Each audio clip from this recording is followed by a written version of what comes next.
এ মুসলমান, আব্দুল উজ্জা চাচার কাছে লালিত পালিত হইতো।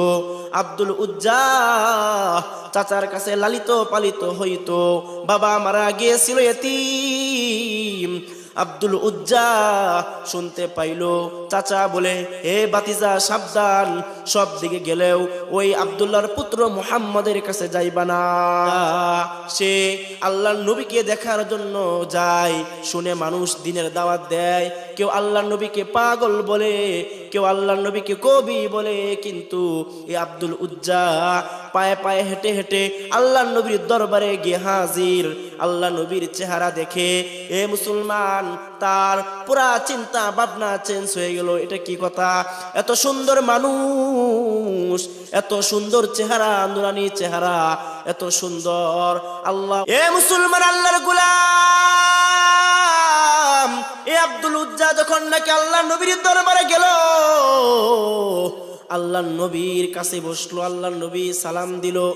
এ মুসলমান মনে রাখবেন, আমি আপনি এমন নবী পাইছি যে নবীর চেহারার মধ্যে ছিল মুজিজা, যে নবীর ঠোঁটের মধ্যে ছিল মুজিজা, যে নবীর কথার মধ্যে ছিল মুজিজা, যে নবীর চোখের মধ্যে চাউনিতে ছিল আল্লাহ পাকের রহমত। সুবহানাল্লাহ। এ মুসলমান, আব্দুল উজ্জা আল্লাহ নবীর সাথে কথাবার্তা বলে যে কথা শেষ করে যখন নাকি চলে আসলো রাত্রে, চাচার সাথে খাবার খাইতে বসছে। এ মুসলমান চাচাকে প্রশ্ন করে, ও গো চাচা, একটা সত্যি করে কথা বলো। বলে কি? ও চাচা, ওই আব্দুল্লাহর পুত্র মুহাম্মদ কেমন?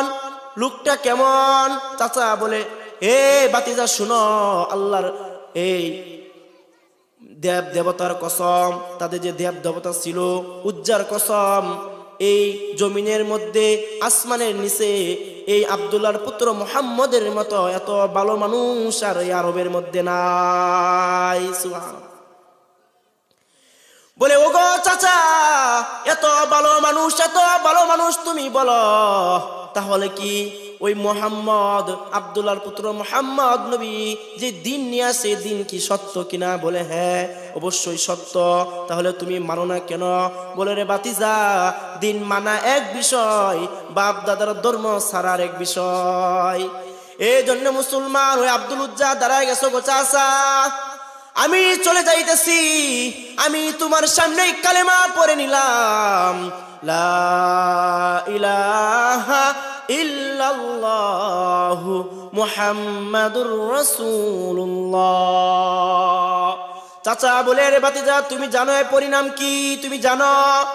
এ চাচা, এত কিছু চিন্তার সময় আমার নাই। ওগো চাচা, আমি দিন গ্রহণ করলাম, আমি এক আল্লাহর প্রতি সাক্ষী দিলাম, আশহাদু আল্লা ইলাহা ইল্লাল্লাহু ওয়া আশহাদু আন্না মুহাম্মাদুর রাসূলুল্লাহ।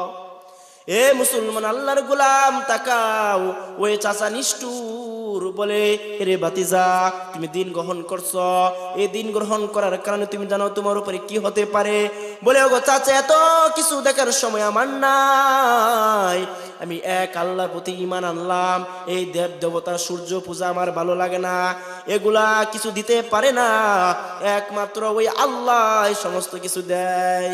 সুবহানাল্লাহ। এই জন্য মুসলমান আল্লাহর গোলাম আব্দুল উজ্জার চাচা বলে, এরে বাতিজা, তোমাকে সম্পদ থেকে বঞ্চিত করলাম, যত সম্পদ আছে সব কিছু থেকে তোমাকে বঞ্চিত করলাম, যাও, আমার টাকা পয়সা যা আছে সব থেকে তোমাকে বঞ্চিত করলাম। আব্দুল উজ্জা ডাক দিয়ে বলে, আমার এগুলা কোনো কিছু প্রয়োজন নাই। বলে, রে বাতিজা, তুই যে এখন যাবি, ঘর থেকে বাহির হবি, তোর গায়ের পোশাক গুলাও আমার টাকা দিয়ে কিনা। এরে বাতিজা, এই পোশাক গুলাও রেখে যা। চাচা চিন্তা করছিল, বাতিজা পোশাকের কথা বললে বাতিজা ঘর থেকে বাইর হবে না। এ মুসলমান, ওই আব্দুল উজ্জা নিজের গায়ের জামাটা খুলে দিল, সাথে সাথে ওই নিজের পরনে যে গায়ের মধ্যে লুঙ্গি ছিল, লুঙ্গিটাও খুলে দিল, উলঙ্গ হয়ে গেছে। আব্দুল উজ্জা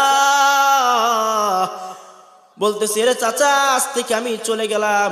নিজের হাত দিয়ে লজ্জাস্থানটা ঢেকে তার মায়ের কাছে গিয়ে বলে, ওগো মা, আমাকে এক টুকরা কাপড় দাও, আমার লজ্জাস্থানটা ঢাকি। তার মা বলে, বাবা তোমার এই দশা কেন? বলে, ওগো মা, দিন গ্রহণ করার কারণে আমার চাচা আমার থেকে সমস্ত সম্পদ এমনকি কাপড় গুলাও নিয়ে আনিছে। এ মুসলমান আল্লাহর গোলাম, চিন্তা করার বিষয়, আজকে আমার তোমার কাপড়ের অভাব নাই, আজকে আমার তোমার সম্পদের অভাব নাই, আজকে আমার তোমার ছেলে মেয়ে বন্ধু বান্ধবের অভাব নাই, তারপর আমি তুমি দিন মানতে পারি না। এ মুসলমান তাকাও, আব্দুল উজ্জা মায়ের কাছ থেকে একটা কম্বল নিয়ে দুই টুকরা করে, এক টুকরা দিয়ে লজ্জাস্থান ডেকে আর এক টুকরা গায়ের মধ্যে দিয়া মরুভূমির পথ রাত্রে গভীরে হেঁটে হেঁটে আল্লাহ নবীর দরবারে গিয়ে হাজির। সুবহানাল্লাহ আওয়াজ দেন না কেন? গলা আছে, যখন নাকি সুবহানাল্লাহ প্রয়োজন হয় সুবহানাল্লাহ বলবেন, এগুলা না বললে মাহফিলের পরিবেশ হয় না। সুবহানাল্লাহ লাভ আছে না? এখন সুবহানাল্লাহ লাভ বলার সময় লাগবে, সংক্ষেপে বলি, এই জমিন থেকে শুরু করে আসমান পর্যন্ত সমস্ত জায়গাগুলো যখন নাকি বান্দা একবার সুবহানাল্লাহ বলে, আল্লাহ পাক নেকি দ্বারা পরিপূর্ণ করে দেয়। এই জন্য মুসলমান আল্লাহ নবীর দরবারে গিয়ে হাজির। আল্লাহ নবী নামাজ পড়ার জন্য বাইর হইছে। কে রে অন্ধকারের মধ্যে কে দাঁড়ায় আছে? আল্লাহ নবী দেখে তো আর কেউ না, এটা তো আব্দুল উজ্জা।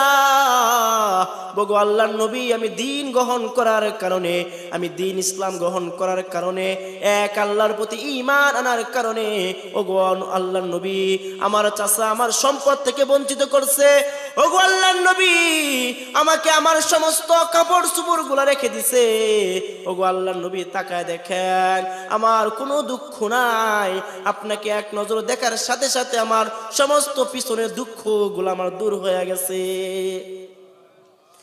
এই জন্য মুসলমান, আমার নবী আপনার নবী কেমন নবী ছিল জানেন? আমার নবী চেহারার মধ্যে আল্লাহ পাকে তো মজা দিছিল। সাহাবীরা সারাদিন খাবার নাই, ঘরের মধ্যে খাবার নাই, আল্লাহ নবীর দরবারে যারা ছিল তাদেরও খাবার নাই। কিন্তু যখন নাকি আল্লাহ নবী হুজরাখানা থেকে ঘর থেকে বাইর হইতো, এক নজর তারা আল্লাহ নবীকে দেখতো, সাথে সাথে তাদের সমস্ত তাদের ক্ষুধাগুলা দূর হয়ে যাইতো। এই জন্য মুসলমান আল্লাহর গোলাম, সাহাবাদের ঈমান ছিল এত ঈমান, তারা আগুনে পুড়ে তাদের অন্তরগুলা ঈমানগুলা এত শক্ত হইছে, দুনিয়ার কোনো কিছু তাদের ঈমান তাদের অন্তর থেকে বাহির করতে পারে নাই। এই জন্য মুসলমান তাকাও, আল্লাহ নবীর দরবারে আব্দুল উজ্জা থাকা শুরু করলো। আল্লাহ নবী বলে, রে আব্দুল উজ্জা, আজ থেকে তুমি আব্দুল উজ্জা না, তুমি হলে আব্দুল্লাহ, তুমি কোনো মূর্তির গোলাম না, আজ থেকে তুমি আল্লাহর গোলাম। এ মুসলমান, এ আব্দুল্লাহর নাম পরিবর্তন হয়ে গেছে, আব্দুল উজ্জা থেকে আব্দুল্লাহ নাম হয়ে গেছে। এ মুসলমান তাকাও, আল্লাহ নবী এই আব্দুল্লাহকে এত মহব্বত করতো, ওই আবু সুফার মধ্যে যারা থাকতো তারা আল্লাহ নবীর কাছে বলে, ও আল্লাহ নবী অভিযোগ জানাইছে, আব্দুল্লাহ এত জোরে জোরে কোরআন তেলাওয়াত করে আমরা ঘুমাইতে পারি না। আল্লাহ নবী বলে, এরে আমার সাহাবীর দল, না না না, আমার আব্দুল্লাহর নামে কোনো অভিযোগ নাই, অভিযোগ করবে না, কারণ আমার আব্দুল্লাহ বড় কষ্ট করে দিন আনছে, দিন নিজের মধ্যে ফিট করছে। আমার আব্দুল্লাহকে জোরে জোরে একটু কালামে পাক তেলাওয়াত করার সুযোগ দেয়া দে, কারণ আমার আব্দুল্লাহ দিন গ্রহণ করার কারণে জীবনে এত কষ্ট পাইছে, আমার আব্দুল্লাহর মতো কষ্ট আর কেউ করে নাই। এ মুসলমান আল্লাহর গোলাম, এমনি ভাবে সাহাবীরা এই আব্দুল্লাহকে আল্লাহ নবী এত মহব্বত করত। আল্লাহ নবী এক যুদ্ধের মধ্যে যাবে, মুতা যুদ্ধের মধ্যে, এ মুসলমান ঘোষণা হয়ে গেছে, একে একে সাহাবীরা নাম লেখাইতেছে। আব্দুল্লাহ বলে, ওগো আল্লাহর নবী, আপনি আমার নামটাও লেখেন, আমি তো জীবনে কোনো কিছু দিতে পারি নাই। একক সাহাবী একক সম্পদ নিয়ে আসে, একক সাহাবী কেউ টাকা পয়সা সম্পদ নিয়ে আল্লাহর নবীর কাছে নিয়ে আসে। ওগো মুসলমান, আব্দুল উজ্জা ডাক দেয়া বলে, ওগো আল্লাহর নবী, আমি তো কোনো কিছু দিতে পারলাম না, কিন্তু আপনি আল্লাহর কাছে একটু দোয়া করে দেন আমি যেন যুদ্ধের ময়দানে শাহাদাত বরণ করতে পারি। আব্দুল উজ্জা এই কথা বলার পর আল্লাহ নবী ডাক দিয়া বলেন, আব্দুল্লাহ না না। পাল্টা আল্লাহ নবী দুই হাত তুললো, বলল, ওগো আল্লাহ, আসমানের মালিক, আমার আব্দুল্লাহর রক্ত মাংস কাফেরদের জন্য হারাম করে দিয়েন। সুবহানাল্লাহ। আব্দুল্লাহ বলল, ওগো নবী, আমি কি বললাম, আপনি কি দোয়া করলেন? বগো আল্লাহর নবী, আমি তো বলছিলাম আপনি আমার জন্য দোয়া করবেন আমি যেন শহীদ হতে পারি। আল্লাহ নবী বলে, ওগো আব্দুল্লাহ, শুনো, তুমি যেভাবেই মারা যাও না কেন, তোমার যদি জ্বর হয়েও মারা যায়, তারপরও আল্লাহ পাক রব্বুল আলামিন তোমাকে শাহাদাতের মর্যাদা দেয়া দিবে। এ মুসলমান, ইতিহাস লেখে আল্লাহ নবী যখন নাকি যুদ্ধের ময়দানে গেছেন, এমন একটা জায়গার মধ্যে তাবু গাড়ছে। এই তাবুর মধ্যে এ মুসলমান ওই আব্দুল্লাহর গায়ের মধ্যে জ্বর হইছে। জ্বর হওয়ার কারণে তাপমাত্রা তো পরিমাণে বাড়ছে। আব্দুল্লাহ আল্লাহ নবীর এই রাতের মধ্যেই তার জানটা চলে গেছে, সে মৃত্যুবরণ করছে। আল্লাহ নবী বলে, রে শুনো, যাও যাও, তাড়াতাড়ি যাও, আমার আব্দুল উজ্জার গোসলটা আমি হাতে দিব, আব্দুল্লাহর গোসলটা আমি দিব, আমার আব্দুল্লাহর জন্য কবর খনন করো, আমার আব্দুল্লাহর জন্য কবর খনন করো, আমার আব্দুল্লাহকে আমি নিজে কবরে রাখবো।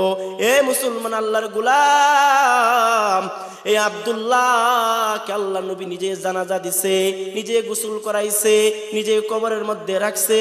যেই কারণে সাহাবারা ওই কবরের পাশে মাটির মধ্যে গড়াগড়ি করে কাঁদে আর বলে, এই আব্দুল্লাহর জায়গায় কেন আমি হইলাম না?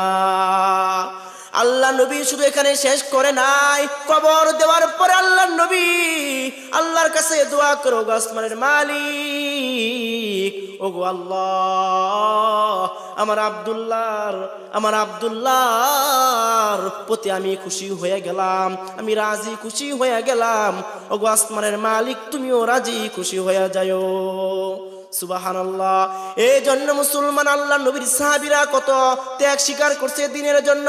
আল্লাহ নবীর আরেক সাহাবী মহিলা, যার নাম ছিল হযরত সুমাইয়া রাদিয়াল্লাহু তাআলা আনহা। এ মুসলমান, এমন এক মহিষী নারী, ইসলামের প্রথম শাহাদাত বরণকারী নারী। এ মুসলমান, তাকান, তার স্বামী ছিল ইয়াসির রাদিয়াল্লাহু তাআলা, তার পুত্র ছিল হযরত আম্মার রাদিয়াল্লাহু তাআলা। এ মুসলমান, ইসলাম ধর্ম গ্রহণ করার কারণে আবু জাহেল তার স্বামীকে হত্যা করে ফেলছে, তার স্বামী জান্নাতে চলে গেছে।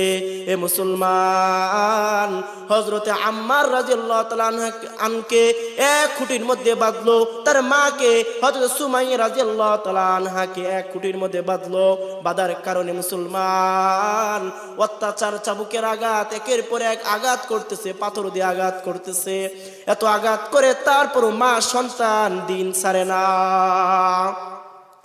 আবু জাহেলের একটাই কথা, এই সুমাইয়া দিন ছেড়ে দাও, মুহাম্মদের ধর্ম ছেড়ে দাও, ইসলাম ধর্ম ছেড়ে দাও।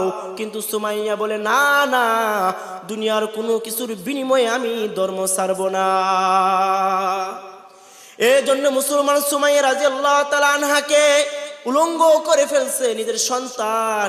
18 থেকে 20 বছর বয়স সন্তানের ওই মাকে সন্তানের সামনে উলঙ্গ করে ফেলছে আবু জাহেল। বলে, রে আম্মার ধর্ম ছেড়ে দে, তোর মার দিকে তাকায় দেখ, যতক্ষণ পর্যন্ত তুই তোর মার দিকে তাকায় থাকবি ততক্ষণ পর্যন্ত তোর মাকে কিছু করব না। আম্মার মাথাটা নিচ থেকে দিয়া বলে, ওগো আসমানের মালিক, আমি পারতেছি না, আর কি করবো, জমিনটা একটু ফাঁক হইতো আমি ঢুকে যাইতাম। হে মুসলমান, তাকান, আজকে ওই সুমাইয়া রাদিয়াল্লাহু তাআলা আনহার উপরে অত্যাচার করতে করতে এক পর্যায়ে দেখা গেল হযরত সুমাইয়া রাদিয়াল্লাহু তাআলা আনহার আবু জাহেল আর ধৈর্য ধরতে পারলো না, তার ধৈর্যের বাঁধ ভেঙে গেছে। এক পর্যায়ে আবু জাহেল একটা বর্শা নিয়া হযরত সুমাইয়া রাদিয়াল্লাহু তাআলা আনহার লজ্জাস্থানের মধ্যে আঘাত করার কারণে সুমাইয়া রাদিয়াল্লাহু তাআলা আনহা মাটির মধ্যে লুটায় গেছে। মুসলমান, লুটায় যাওয়ার কারণে ওই আল্লাহর নবীর সাহাবী মহিলা হযরত সুমাইয়া রাদিয়াল্লাহু তাআলা আনহা মাটিতে পড়া অবস্থায় সন্তানের দিকে তাকায় বলে, রে সন্তান, কলিজা টুকরা সন্তান আমার, তাকায় দেখো, আমি জান্নাতে চলে যাইতেছি। সাবধান সন্তান, আমি এমন সন্তান জন্ম দেই নাই যে সন্তান অত্যাচার জুলুমের ভয়ে দিন ছেড়ে দিবে। সুমাইয়া রাদিয়াল্লাহু তাআলা আনহা এভাবে শাহাদাত বরণ করলো। এ মুসলমান, আল্লাহর গোলাম, তাকায় দেখেন আজকে আমার মধ্যে আপনার মধ্যে দিন কতটুকু আছে? না আছে আমার মধ্যে আপনার মধ্যে নবীর সুন্নত, না আছে আমার মধ্যে আপনার মধ্যে আল্লাহ পাকের হুকুম, কোনো কিছু আমরা মানতেছি না, ঠিক কিনা?